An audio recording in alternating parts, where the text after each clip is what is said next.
Harka fuunee akkam jirtu kabajamtoota daawwattoota keenyaa kun Oromiyaa Broadcasting Networkidha. Istuudiyoo keenya muummicha magaalaa Adaamaa oduu kan isinitti himu Aalsan Asaffaati.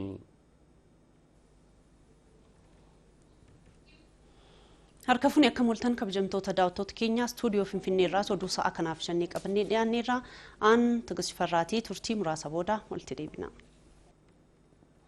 Kabajamtoota daawwattoota keenyaa oduu ijoo daawwanneet walitti deebina.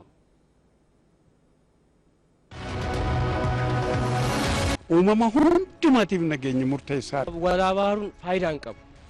Faayidaa kan qabu hojii tokkicha. Uummanni godina Shawaa Lixaa aanaa jedhuun namoota kanneeniif simannaa ho'aa taasiseera.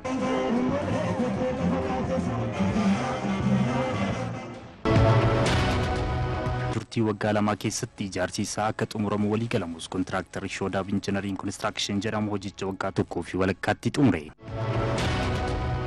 Egaa waggaa 8 yookaan immoo waggaa 9 booda deebiin keenya nu deebi'ee jira.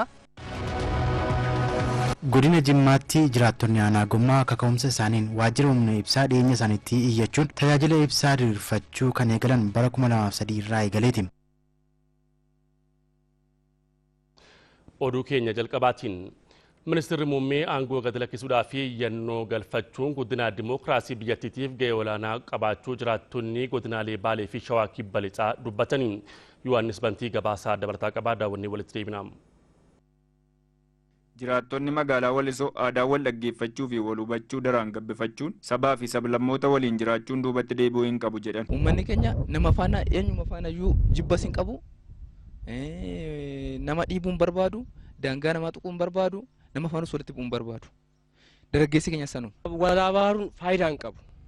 Faayidaa kan qabu hojii tokkicha. Ministeerri muummee biyyattii aangoo fedhii isaaniin gallakkisuuf xalayyaa galfachuun isaanii ijaarsa sirna diimokiraasii kan guddisuudha. Hooggansi bakka isaanii bu'us qoodiinsa diinagdee walqixaa sabaa fi sablammoota gidduutti mirkaneessuuf hojjechuu qaba jedhan. Muummichi ministeeraa aangoo gallakkisuun biyya keenya qofa otoo hin ta'in Afrikaa keessatti waan haaraadha. Haala akkanaatiin haala nageenyaatiin ani nagaa qaamni biraa dhufee haa bulchu. Saba kana tokko taasisee walitti ijaaree bulchuu qaba nagaa jedhee bu'uun kan hin baramnedha. Kallattii adda addaatiin waan barbaachisaa ta'e gadi buusee hojiirra oolchuun nageenya fida jedhee tan ilaala. Sababoonni nuti bu'uura jeequmsaa ta'aniyyuu misoomni wal fakkaatan hin jiru inni jedhu achi keessatti bu'uura.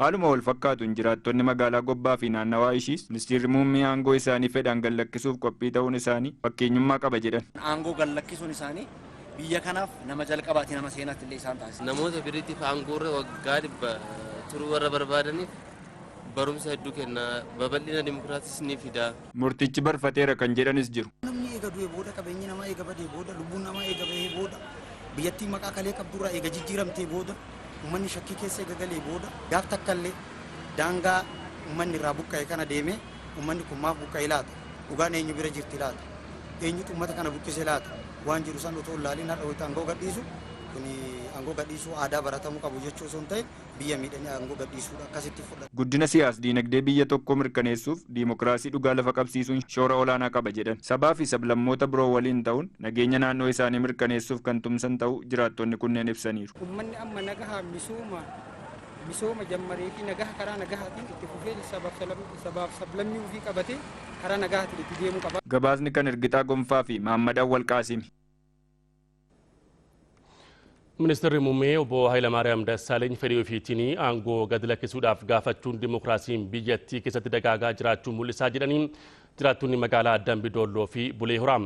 Gabaasaa riippoortaroonni keenya Daanyee Tafarraa fi Tasfayee Waaqtolaa Qiddist Taamiruutu dhiyeessaa waliin daawwannu.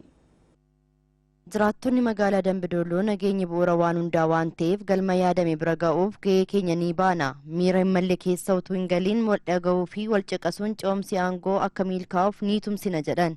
Uumama hundumaatiif nageenya murteessaadha. Gar tokkotti yookiin sodaa wayii malee ejjennoodhaan akka addunyaan itti biyya bulchaa jirtutti akka diimookiraataa ta'anii diimookiraasiidhaaf daandii bananii adeemsa dimokiraatawaa ta'een adeeme. Dargaggoon jaalala biyyaa ibsuudhaaf tokkummaadhaan yookaas jaalalaanii dura buutiidhaanii jaalala biyyaa ibsuudhaaf namoota dura bu'anii jeequmsa garaagaraa dhiyeessan jaalalatti agarsiisanii gorsa garaagaraa kennanii gara jaalala biyyaatti deebisuun ni danda'ama jechuudha. Muummichi ministeeraa aangootiin gadhiisuun isaanii anaaf irra guddaa gammachuun qaban. Godina Gujii Lixaa magaalaa Bulee Horaattis jiraattonni muummichi ministeeraa fedhii ofiitiin aangoo gadi lakkisuuf gaafachuun isaa sirni diimokiraasii babal'achaa jira. Nageenya amansiisaan akka uumamu taasisuufis dargaggootaa fi paartilee siyaasaarraa gahee guddaatu eegama jedhan. Biyya keenyaatiif waan haaraa naannoo keenyaaf illee hooggantoota sadarkaa adda addaa jiraniif illee kan fakkeenya guddaa ta'e kan nuti agarsiisu waan ta'eef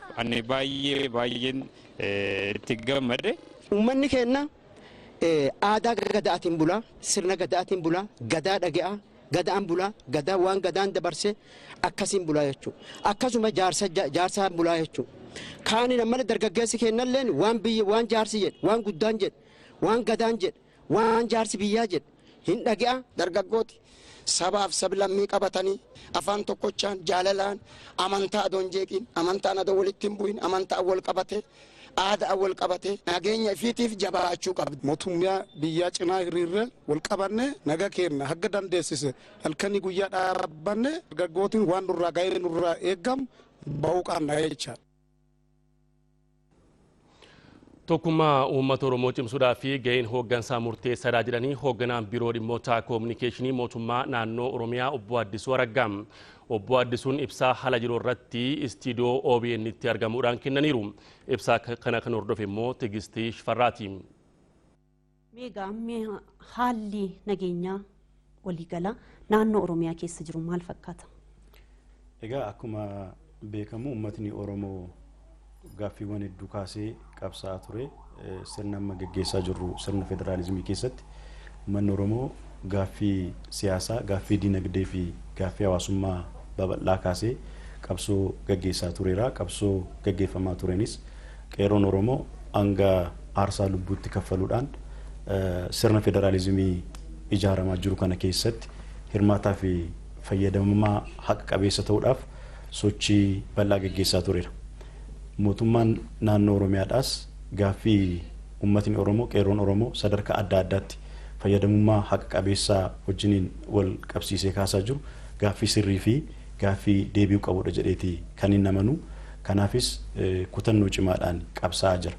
Keessumaa sochii haaromsaatiin asitti gaaffiiwwan gurguddaa uummatni keenya qabu akka deebii argatan gochuudhaaf hooggansi mootummaa naannoo Oromiyaa tokkummaa cimaadhaan uummata Oromoo afaan hiriirsee socho'aa akka jiru hundi keenya iyyuu kan beeknudha. Kanarraa ka'uudhaan gaaffiiwwan gurguddaa uummatni Oromoo akka sabaatti qabu gaaffiiwwan gurguddaa biyya kana ijaaruudhaaf wajjiniin ol qabatee qabu deebisuudhaaf tattaaffii amanaatti godhameen injifannoo gurguddaan lakkaa'amuu danda'u kan uummatni keenyas beeku galmaa'uu danda'ee jira jechuudha.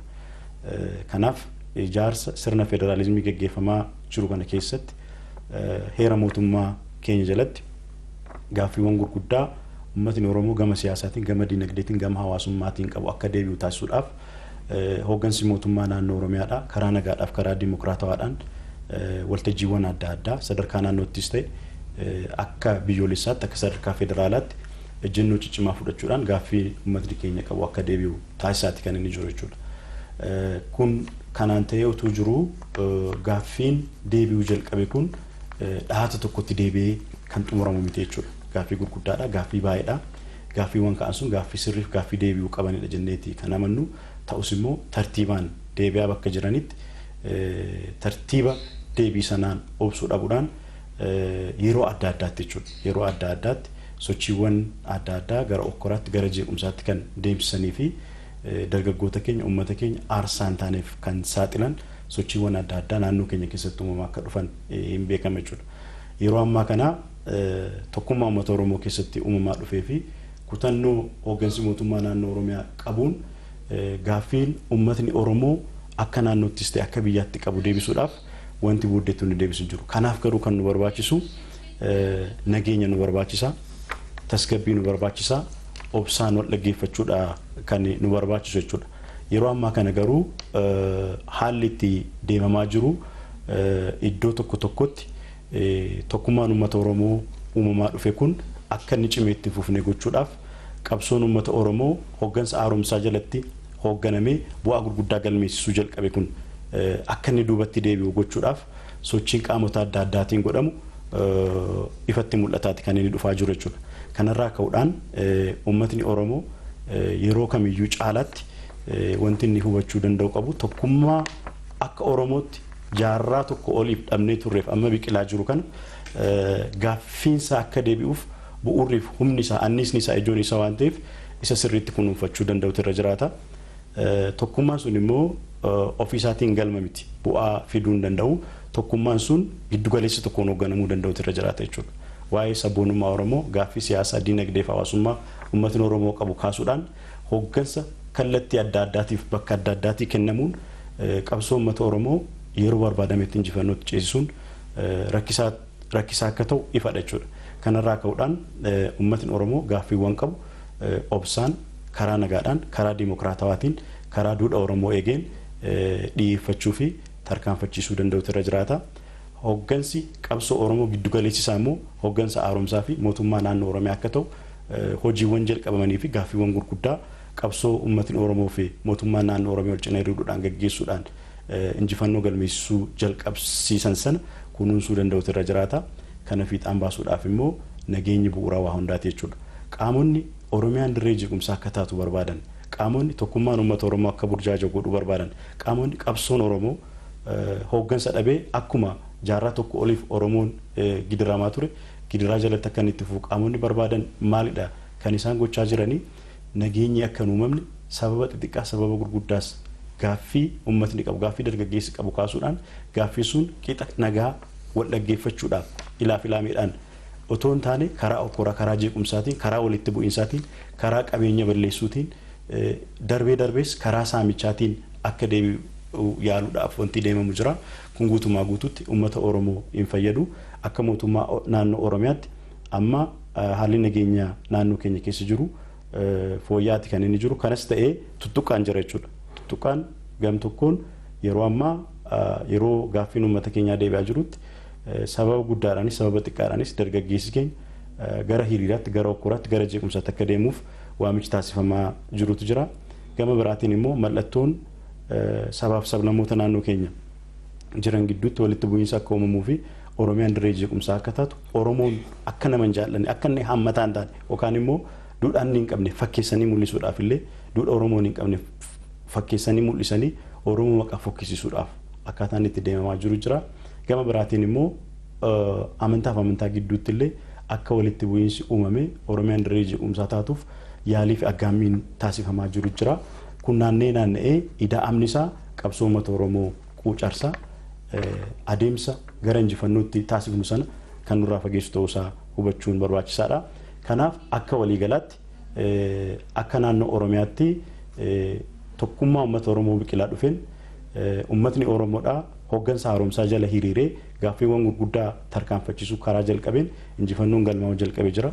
Injifannoowwan kun immoo karaa fuul'aa ta'een akka itti fufan taasisuudhaaf Oromoon akka naannoo isaatti mirga heera mootummaa kenneen bilisummaadhaan nagaadhaan hojjetatee akka jiraatu akka biyyaattis immoo sirna federaalizimii kana keessatti qooda bahachuu qabu bahuu kan isa dandeessisu yoo nageenyi jiraateedha yoo ilaafilaameen jiraateedha yoo giddugaleessi tokkoon wal hoogganee naamuusaan yaada isaa gaaffii isaa tarkaanfachiisuu danda'e akka ta'e beekamee sadarkaa kanatti nageenya naannoo isaa eeggachuu danda'utu irra jiraata.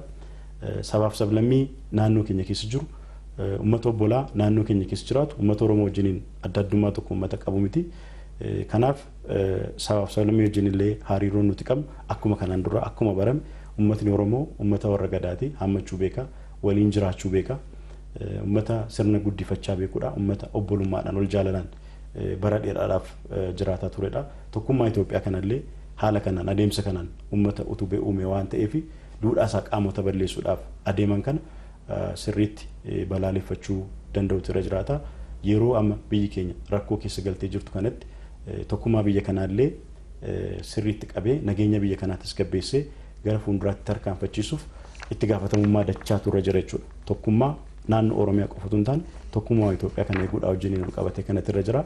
Gama biraatiin immoo maqaa qabsootiin sochii godhamu keessatti gaaffii fi ejjennoo qeerroo Oromoo kan hin taaneen walitti bu'iinsa saba biraa irratti xiyyeeffatanii miidhaa qaqqabsiisuuf yaaluun qabeenya saba biraa miidhuuf yaaluun dhalattoota sabaaf sablammoota biraa ija biraatiin ilaaluun ejjennoo qeerroo Oromoos miti. Qeerroon Oromoo fedhii akkasiis akka hin qabneen beekama. Qaamota sochii akkasii godhan uummatni Oromoo dargaggoonni Oromoo saaxilee of keessaa baasuu danda'utu irra jiraata. Waa hundaa olitti garuu gaaffiin uummatni Oromoo gama siyaasaatiin gama diinagdeetiin gama hawaasummaatiin kaasaa jiru gaaffii sirriidha jenneeti mootummaan naannoo Oromiyaa kan amanuu qofatu hin taane immoo ejjennoowwan ciccimaa fudhatee sadarkaa hundatti gaaffiiwwan kun akka deebi'an qabsaatti kan inni jiru. Jala jalaanis gaaffiiwwan gurguddaan deebii argataa akka jiran hin beekama. Gaaffiiwwan hafanis deebii akka argatan mamiin tokko hin jiru.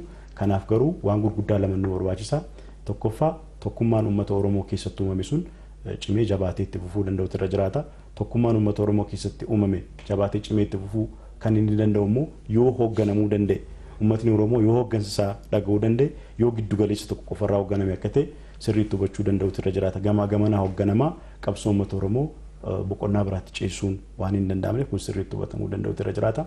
Qabxii lammaffaan dhimmi murteessaan qabsoo uummata Oromoo fuulduratti harkaanfachiisuuf nu barbaachisu nageenyaaf tasgabbiidha.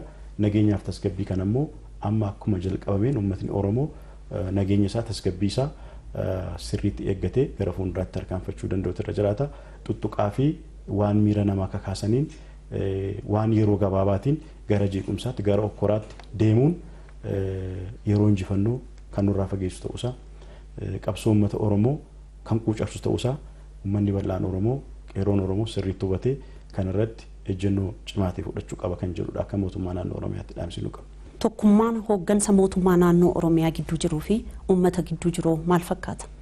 Egaa sochii haaromsaatiin asitti tokkummaan uummata Oromoo cimaa dhufeera. Tokkummaan uummata Oromoo kun immoo cimee boqonnaa gaaffiiwwan uummatni Oromoo qixa hundaan qabu akka deebi'u taasisuu keessatti tokkummaan hooggansa haaromsaa tokkummaan hooggansa dhaabbata dimokiraatawaa uummata Oromoo murteessaadha. Akkuma biyyaattuu karaa fakkeenya ta'uun jechuudha. Karaa fakkeenya ta'uun tokkummaan hooggansa mootummaa keenyaa tokkummaan hooggansa dhaaba keenyaa yeroodhaa gara yerootti cimaatti kan inni dhufe. Cimuun hooggansa kanaa immoo uummata waliin ta'uudhaan uummata gurmeessee offaan hiriirsuudhaan ajandaa gurguddaa uummatni Oromoo akka naannoottis ta'e akka biyyaatti qabu deebii tartiibaan akka argatan hooggansi kun sagalee tokko ta'ee waltajjiiwwan adda addaa irratti murtoo haala siyaasaa diinagdee fi hawaasummaa naannoo qofatu hin taane kan biyyaa irratti illee karaa dhiibbaa geessisuu danda'uun jechuudha. Karaa influence gochuu danda'uun haala itti tarkaanfatetu jira. Kana bira darbee jaarraa tokkoof jechuudha. Uummatni Oromoo carraa inni dhabee ture akka inni argatu haala itti taasisaa dhufetu jira jechuudha. Tokkummaa nama mul'ataa dhufe kun mataa isaatiin akka injifannoo tokkotti ilaalamuu hin danda'a. Sana bira darbee immoo heera mootummaa jalatti mirgootni uummata Oromootii kennaman lakkaawamanii akka isaan hojiirra oolan taasisuudha wajjiniin fayyadamummaa diinagdee Oromootii wajjiniinis wal qabatee ijaarsa sirna dimokiraasii amma gaggeeffamaa jiru kana keessatti uummatni Oromoo gahee isaa malu taphachuu akka inni danda'u gochuu wajjiniin wal qabatee hooggansi dhaabbata dimokiraatawaa uummata Oromoo fi mootummaa naannoo Oromiyaadha. Boqonnaa caalaatti karaa ceesisuun haala inni socho'aa jirutu jira. Kanarraa kaanee tokkummaan hooggansa mootummaa naannoo Oromiyaadha. Yeroodhaa gara yerootti cimaatti kan inni dhufe. Hooggansi kun ergama sadarkaa naannootti jiru akka mootummaa naannoo Oromiyaatti uummata Oromoo gaggeessuu qofatu hin taane itti gaafatamummaa fi ergama akka biyyaatti jirullee baadhachuudhaaf jechuudha. Keessumaa rakkoo amma biyyi keenya gama hooggansaatiin keessa galtee wajjiniin ol qabatee qaawwaa jiru duuchuudhaaf itti gaafatamummaa akka biyyaatti jiru akkaataa baadhachuu danda'uun gahumsaanis tokkummaa ilaalchaatiinis yaada uummattummaatiinis tokkummaan isaa yeroodhaa gara yerootti cimaatti kan inni dhufe. Cimina gama kanaan jiru uummata Oromoo kanas offaan hiriirsee akka inni tarkaanfatu kan inni godhe. Kun immoo uummata Itoophiyaas sabaaf sablammoota uummata Itoophiyaas tokkoomsee biyyi Itoophiyaa dhamtu kun biyya sabaaf sablammoon hundi obbolummaadhaan tokkummaadhaan wal jaalalaan karaa fayyadamummaa haqa qabeessi ta'e mirkanaa'een biyya dimokiraasiin keessatti dagaagee fi biyya nagaa qabdu godhanii tarkaanfachiisuudhaaf hooggansi mootummaa naannoo Oromiyaadha. Ergama sadarkaa naannootti irra jiru qofatu hin taane sadarkaa biyyaatti illee ergama guddaa kana baadhachuu sadarkaa danda'uudhaan tokkummaan isaa kan inni fuu danda'udha. Kan inni fuu danda'u kun egaa sadarkaa sarkilii hooggansaa qofatti yoo ta'e gahaa miti jechuudha. Hooggansi amma jiru hooggansi haaromsaa kun sadarkaa naannootti injifannoowwan gurguddaa injifannoowwan cululuqaa haaromsaa sitti galmeessa akka dhufe uummatni keenya ragaan baa kun jalqabbiidha. Gaaffiin uummata Oromoo deebi'ee xumurameera jechuu miti. Garuu gaaffiiwwan hafanis hin deebi'u. Wanti deebii hin arganne hin jiru. Itti gaafatamummaan jiru garuu sadarkaa biyyaattis rakkoo amma akka biyyi keenya keessa jirtu kana keessaa bahuudhaaf tokkummaan hooggansaa qofti gahaa miti. Dargaggeessi Oromoo qeerroon Oromoo sadarkaa kanatti yaadee itti gaafatamummaa hooggansi kun bahachuu qabu deeggaruu danda'utu irra jiraata jechuudha. Itti gaafatamummaa sadarkaa naannoottis irraa eegamu, itti gaafatamummaa sadarkaa biyyaattis irraa eegamu bahuudhaaf uummatni keenya hundi, dargaggeessi keenya hundi hooggansa kana cina hiriiree hooggansa kana wajjiniin tarkaanfachuu, hooggansi kun yeroo inni waan gaarii hojjetu jajjabeessu, yeroo inni waa dogoggoruuf karaarraa maqummoo wal dhagahuu, wal gorsuu, wal qajeelchuu, karaa qaroomina qabuun karaarra wal buusaa deemu ilaafilameetu murteessaadha. Kabajamtoota daawwattoota keenyaa kan daawwachaa jirtan kun Oromiyaa Broadcasting Network oduun keenya si akkuma itti fufeetti jira. Ammoo gara istuudiyoo keenya Finfinneetti darbuudhaan oduuwwan muraasni biraan geenyee walitti deebina. Ammalleen waliin tura. Galatoomii Elsaan. Jiraattonni aanaa jalduu namoota mana sirreessaatii gallakkifaman simatan gabaasa dabalataaf Salaalam Boroo.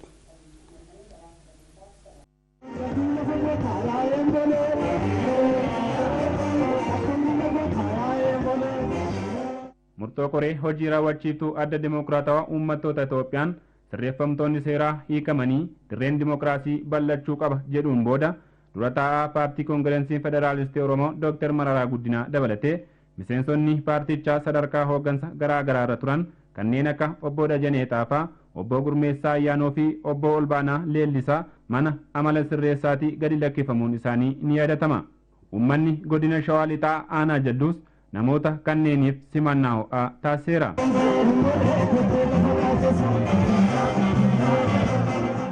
Dura taa'aan paartii koongireensii federaalistii Oromoo Dr. Mararaa Guddinaa yeroo kamiyyuu caalaa uummanni Oromoo tokkummaa isaa jabeeffachuun irree tokkoon fuulduratti deemuu akka qabu hubachiisaniiru. Qeerroon Oromoo tokkummaa fi abdii uummanni Oromoo irra gahee jiru kanaaf karaa tasgabbii fi wal dhageettii qabuun akka deemuu qabanis dhaamaniiru.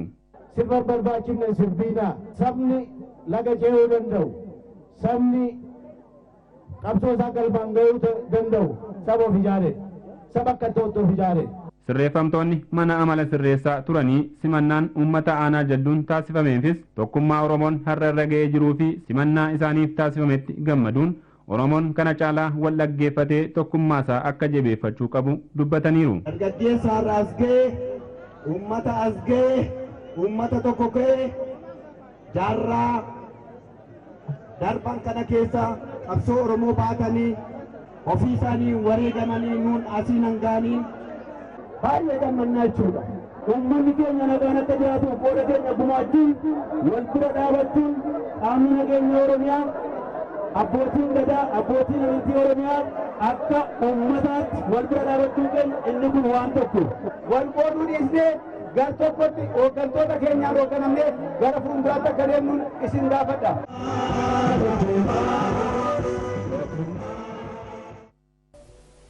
Biiroon bishaan albuudaa fi enerjii Oromiyaa rakkoo harkifannaa piroojektootaa furuuf hojii piroojektootaa dhiheessii waliin kontiraaktarootaaf akka kennu beeksise.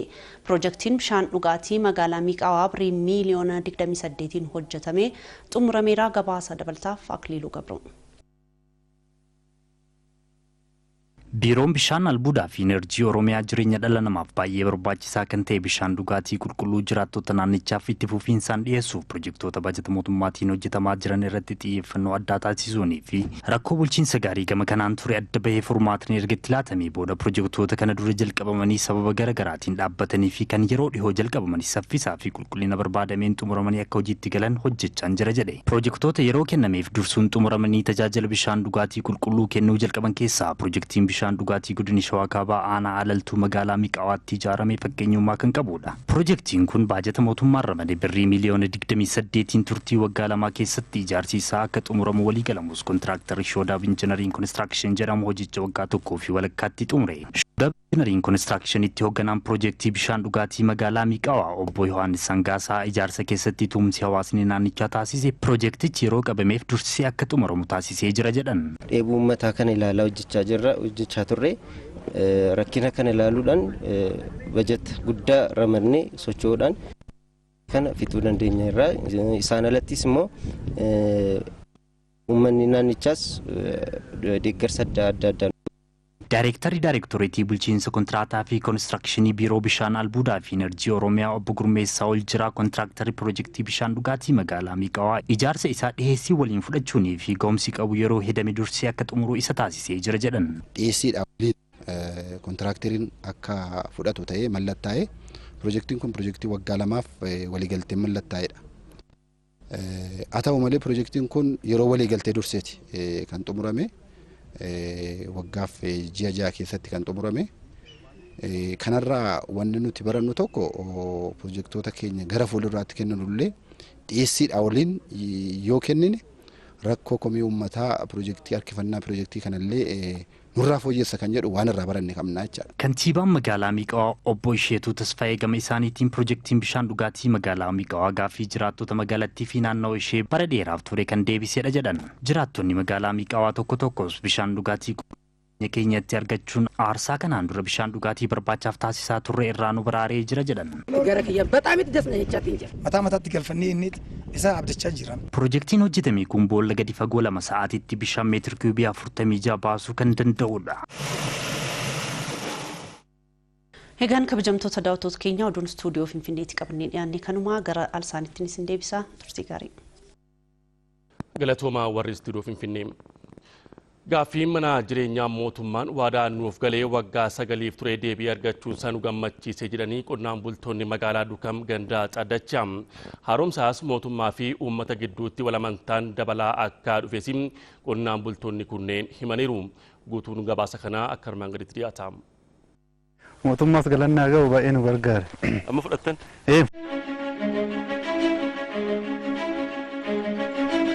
Magaalaa Dukamitti qonnaan bultoonni ganda Caddachaa gaaffii waggaa 9 ol ture qabu. Gaaffiin isaaniis kaampaaniin Ayas Sister Kaampaanii jedhamu lafa heektara 150 investimentiidhaan irraa fudhatee ture. Wayita sana abbootii warraatiif lafa kaarii 500 daa'imman isaanii waggaa 18 ol ta'aniif immoo lafa kaarii 200 kennuudhaaf mootummaan waadaa isaaniif galee ture. Haa ta'u malee waadaan kun otoo isaanii hin deebiin waggaa 9 ol waan ta'eef qonnaan bultoonni ganda Caddachaa komii isaan qaban sana Oromiyaa Broadcasting Network waggaa 1 fi ji'a 5 dura gabaasee ture. Irra deebuudhaanis komiin qonnaan bultoota kanneenii eessa gaheera jechuudhaan Oromiyaa Broadcasting Network ji'a 7 duras irra deebi'ee gabaase. Wayita ammaa kana garuu gaaffiin isaanii deebi'eeraa kan jedhu odeeffannoo arganne. Kanuma immoo mirkaneeffachuudhaaf mana manatti irra deemnee dubbisaa jirra. Qonnaan bulaadhaaf kaarii 500 dargaggoodhaaf immoo kaarii 200 waadaan galamee ture. Yaa kan qonnaan bulaa waadaan isaa deebi'eefii jira. Mootummaan kun baay'ee gaariidha.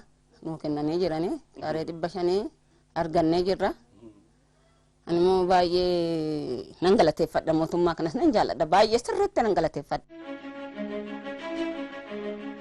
Wosan baay'een itti gaddeen amma erguma achitti waa'ee kana argade zabanyaa sana nan dhiiseen dhugaadha nan dhiisee kunuu nagaa jedheetanii mangistii keenya haa ulfaatu jedhee itti gammadee mana kiyyatti hafee horii kiyya jala taa'ee horii kee kunuunsifadha. Yaadatta'u ta'e miira nani keessa jiru gaafas seenuyyuu amma walitti bu'uu ga'uuttan dubbachaa ture. Haaromsaan booda akka mootummaa naannoo Oromiyaattis erga obbo Lammaa Magarsaa qabatanii uummataa fi mootummaa wanti walitti siqsu waan baay'eetu deebii argate. Bakka wanti akkanaa kun nutti hin tolle kun haa ka'u. Kun nu quuqee jira kun nu deebi'uu qaba gaggeessan akkanaa kun sirrachuu qaba yoo jedhamu amma sirrataa jira.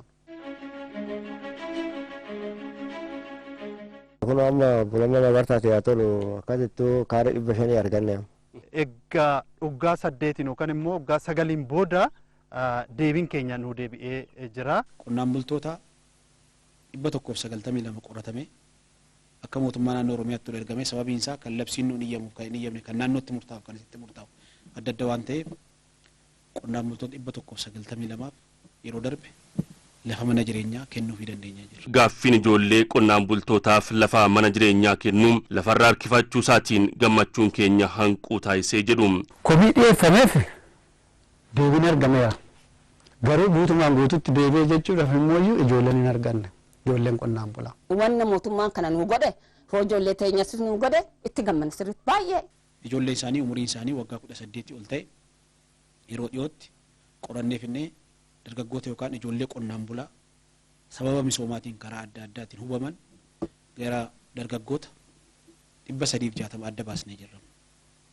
Dargaggoota adda baasne kanas yeroo dhiyoo keessatti furmaata laannaa fi sanas ta'ee kana garuu mootummaan naannoo Oromiyaa haaromsaa as ijaaramee gaaffii qonnaan bultootaa deebisaa jira kan jedhan qonnaan bultoonni kunneen amma mootummaa fi uummata gidduutti wal dhaggeeffachuu fi walamantaan babal'achaa jira. Kun ammoo cimee itti fufuu qabaa jedhanii. Mootummaan naannoo Oromiyaa kan ammaa kun sirriidha guutumaan guututti kan itti amannee dammanuti. Isaaf jecha nus kallattii inni basirraa nus akkaataa saniin waan inni gadda barse dhaggeeffachaatii fudhachaatii jirra. Keessumaayyuu amma banamee jiramu balbalti gaaffii keenyas ittiin gaafannu mirgaan deebinis immoo jala jalaanuuf deebi'aa mallattoo argaa waan jirruufuyyuu baay'ee walitti siqsaa jireedhaan fudhadhaa. Mootummaan gaaffii amma kana qotee bulaadha dargaggoodha deebisee nus immoo mootummaa irratti amantaa fudhanna des nu jedhan amantaatti fudhanna mootummaa irratti. Jiraattonni godina Jimmaa aanaa Gommaa hirmaannaa isaaniitiin bara 2003 irraa eegaluudhaan ibsaa galfachuudhaa fi birrii miiliyoona 4 caalu walitti qabatanis hanga ammaa tajaajila hin arganne jechuudhaan komatanii. Tajaajila humna ibsaa Itoophiyaatti dameen lixaa komii jiraattotaa yeroo gabaabaa keessatti furuudhaa fi hojjechaa akka jiru beeksiseera. Duulaa Wayyeessaa dabalata qaba. Godina Jimmaatti jiraattonni aanaa Gommaa akka ka'umsa isaaniin waajjira humna ibsaa dhiyeenya isaaniitti iyyachuun tajaajila ibsaa diriirfachuu kan eegalan bara 2003 irraa eegaleeti. Jiraattonni gandoota 13 keessatti argaman maallaqa sassaabuun waliigaltee humna ibsaa wajjin godhaniinis hanga yoonaatti tajaajila barbaadamuu hin argannee jedhu. Qarshii 400 fi 4,000 qarshii 5 saantima 66 gaafa guyyaa 6 3,206 liksiriitii distriikii aanaa Gommaatiif galii goone rishitii qabannee jirra. Akka dhuunfaan kootittan 3,500 buufadhe. Kan immoo anaa olitti immoo amma qabeenya akka sadarkaa qabeenyaatiin keenyan 5,000 kan buusantu jiru 7,000 kan buusantu jiru 1,000 kan buusan jiru jechuudha akka qabeenyaa jira akka sadarkaa jiraatiin jechuudha. Haati hiyyeessaa dadhabduun isiin akkamii kan 500 buusifne jira. Waadaan afaaniin nuuf galame sanadaan waan ibsameen qabu sanaan olittis sababa garagaraan baasii dabalataaf saaxilamaa ture jedhani. Jallaan immoo qarshii hedduu yaabneerra. Kaartaa naannoo keenyaa kan hojjechiisu qarshii 39 baafne. Aggaarorraa kiiloomeetira 200 deemnee Naqamteen dhaqnee kafaltii haaraa lafaa kaffallee qarshii 20,000 makiinaa konkolaataa iffisarii lamaan finnee asiin ga'annee jara waamnee dhaabsifnee yeroo dhaabsifnu immoo shiboo sinii hinaa jiran achumaan itti fufnee duukaa deebinee duukaa yeroo deebinus shiboon hin jiru shiboon hin jiru shiboon hin jiru nuun jedhu. Qaamoleen yeroo sana wajjin waliigaltee raawwanne hin jirani hawaasni keenya maallaqas baasee rakkoo keessatti safee jira qaama itti iyyannus dhabnee jedhu jiraattonni kunneen. Haati hiyyeessaa gaafa jabbii sii gurgursee kan falte hadha goromsi sii gurgursee kan falte horii ja'a ta'ee ollaa kooti kuloo manni kooti fuulduree si adeema. Ayyaa jabbii koo ayyaa sangaa koo ayyaa goromsa koo jettee booddi. Jiraattonni aanaa Gommaa gandoota 13 keessatti hirmaannaa isaaniin ibsaa diriirfachuuf maallaqa miiliyoona 4.3 ol walitti sassaabanii humna ibsaaf galii godhanis hanga yoonaatti deebii hin arganne kan jedhan bulchaan aanaa Gommaa obbo Rees Yaasin hawaasni hanga kana obseeraa yeroo dhiyootti hawaasaaf falli hin barbaadamu yoo ta'e dhimmichaaf gara seeraatti deemuun keenya hin oolu jedhu. Filannaan keenya ni jalqaba karaa nageenya qabuu fi akkaataa waadaan galame sanaan raawwatamuu danda'uudhaaf qaba filannoon keenya isa kana. Filannoon keenya isa kana ta'ee inni xumuraa garuu karaa kanaan deebiin argatu taanaan immoo gara seeraatti adeemuun keenya dirqamasi. Komii jiraattotaa akkaatuma waliigaltee duraaniitiin yeroo gabaabaa keessatti deebisuuf hojjechaa jiraachuu humna ibsaa Itoophiyaatti itti gaafatamaan damee lixaa obbo Geetaachoo Akiliiluu himaniiru. ባሉ ቀበሌዎች ውስጥ ሁለቱ ላይ የትራንስፎርመር የመትከል ስራ የተሰራ ተሰርቷል። ኃይል ማገናኘት ነው የሚቀረው። ገንዶተ ሰነ ኬሳ ገንዶተ ለማ ኬሰቲ ሆጂን ትራንስፎርመር ዳቡ ራወቴራ ከናፈ ዮጅራቴ ሆጂ አንሳ ወልቁnnamsiisu qofa ገንዶተ ቢሮ ኬሰቲ ኮሚ ጅሩ ፍሩፍ ሀንጋ ኤቢላት ጥሙሩፍ ኒያላ ቅሬታን ለመፍታት እርካታውን ለማምጣት እስከ ሚያዝያ 30 እንጨርሳለን ብለን ያዝነው ነገር አለ። Hawaasni hirmaannaa isaatiif galateeffamuu osoo qabu gaaffiin isaa hanga yoonaa deebii osoo hin argatiin turuun sirrii miti kan jedhan bulchaan godina Jimmaa obbo Abdulhakiim Muluu humni ibsaa tajaajila barbaachisu akka kennuuf itti siqeenyaan hordofaa jirra jedhan. Maallaqni deebii uummatatti deebisuu manna waan maallaqa sana sirriitti tilmaamni bahee irratti hojjetame san dafanii hojiitti galchuun nurra jiraata kan jedhuun murteessinee qophii godhaati kan jiranu isaanis fedhii kana qabu.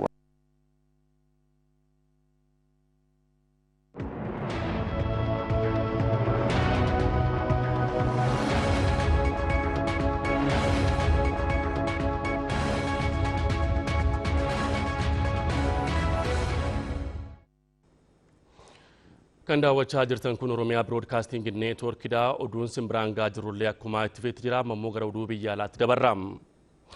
Dhimmi namoota fottoquu Kaatalaan deeggaran mana murtii olaanaa Ispeeniin qoratamaa jiraachuun himamee jira. Namoonni dhimmi isaanii qoratamaa jirus bilisummaa Kaatalaan karaa haqa qabeessa hin ta'iniin labsan jechuun warreen qeeqamanidha. Namoonni kunneenis hooggansa paartii leeftii Riippaabilikaa ERC Martaa Rooviraa fi pirezidaantii koonzervaativii Martaa Paaskaali. Mootummaan Ispeenis filannoo naannoon Kaatalaan mootummaa haaraa mataa ishee hundeessuuf qabdu kuffisuun isaanii yaadatama. Yeroo sana eegalees paartiileen Kaatalaan akka adda baatuu fi filatan akkaataa mootummaa haaraa hundeessuun danda'amu irratti mari'ataa turani.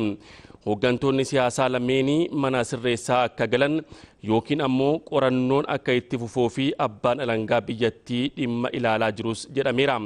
Miseensonni paartiilee Kaatalaan akka adda baatuuf deeggaran hedduun mana sirreessaa jiru.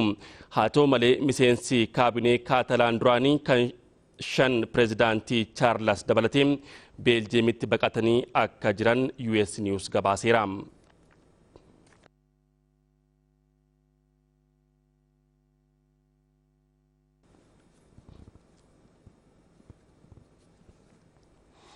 Kabajamtoota daawwattoota keenya walumaa galatti oduuwwan galgala kanaaf jennee qabannee dhiyaanne kanumaan goolamne irraa turtiin keessan mallee dhiyaana galgala waliin haa ta'u yeroo gaarii.